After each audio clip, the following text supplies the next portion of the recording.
Assalamualaikum warahmatullahi wabarakatuh. Apa kabar anak-anak? Semoga selalu dalam keadaan sehat. Hari ini kita akan belajar tema 1, indahnya kebersamaan, subtema 1, keberagaman budaya bangsaku, pembelajaran ke-6. Sebelum memulai pembelajaran pada pagi hari ini, marilah kita berdoa terlebih dahulu. Bismillahirrahmanirrahim. Rabbi zidni ilman warzuqni fahman. Amin. Nah, kali ini kita akan belajar muatan bahasa Indonesia tentang menemukan gagasan pokok dan gagasan pendukung dalam sebuah paragraf. Perlu kita ketahui yang pertama bahwa paragraf adalah bagian bab dalam suatu karangan yang mengandung ide pokok dan penulisannya dimulai dengan garis baru atau menjorok ke kanan. Paragraf berdasarkan letak gagasan utamanya itu dibagi menjadi 3, yaitu deduktif, induktif, dan campuran. Paragraf yang kalimat utamanya ada di awal disebut dengan deduktif, sedangkan paragraf yang kalimat utamanya ada di akhir disebut dengan induktif. Paragraf yang kalimat utamanya diletakkan di 2 bagian, bisa di awal dan di akhir, itu disebut dengan campuran. Dalam sebuah paragraf terdapat 2 gagasan, yaitu gagasan pokok atau disebut gagasan utama dan gagasan pendukung atau bisa disebut gagasan penjelas. Nah, dalam gagasan pokok atau gagasan utama, gagasan pokok adalah gagasan yang menjadi dasar pengembang sebuah paragraf. Gagasan utama biasanya dinyatakan secara eksplisit atau dinyatakan secara langsung dalam paragraf, atau dinyatakan dalam implisit, yaitu dinyatakan secara tidak langsung. Gagasan utama yang eksplisit itu biasanya dijumpai dalam jenis paragraf deduktif, induktif, atau paragraf campuran. Jadi terletak jelas, bisa di awal, di akhir, atau di awal dan di akhirnya.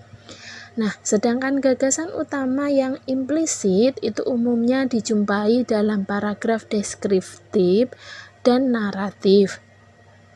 Ciri gagasan utama yaitu kalimat-kalimat yang terdapat dalam suatu paragraf hanya terfokus pada isi dari topik paragraf.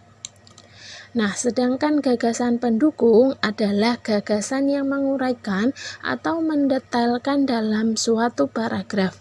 Gagasan pendukung atau penjelas ini dinyatakan oleh lebih dari 1 kalimat. Gagasan penjelas itu bersifat memperkuat dari gagasan utama. Nah, cara menentukan gagasan pokok yaitu yang pertama, membaca teks asli secara cermat. Yang kedua, mencatat pikiran utama dan informasi penting. Yang ketiga, menyusun kembali pikiran utama dan informasi dengan kosakata baku dan efektif. Nah, sekarang ayo bacalah bacaan berikut dengan teliti mengenai mengenal suku Dayak.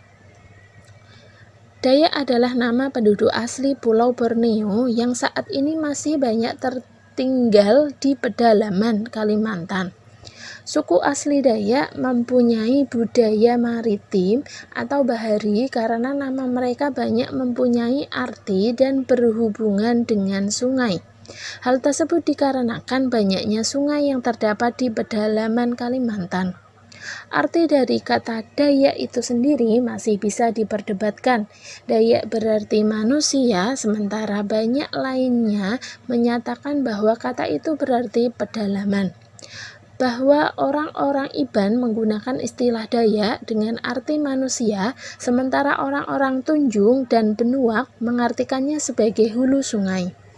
Ada banyak suku Dayak di Kalimantan. Ada yang membagi orang Dayak dalam 6 rumpun, yaitu rumpun Klamatan alias Kalimantan, rumpun Iban, rumpun Apokayan yaitu Dayak Kayan, Kenyah, dan Bahau, rumpun Murut, rumpun Oddanum Ngaju, dan rumpun Punan.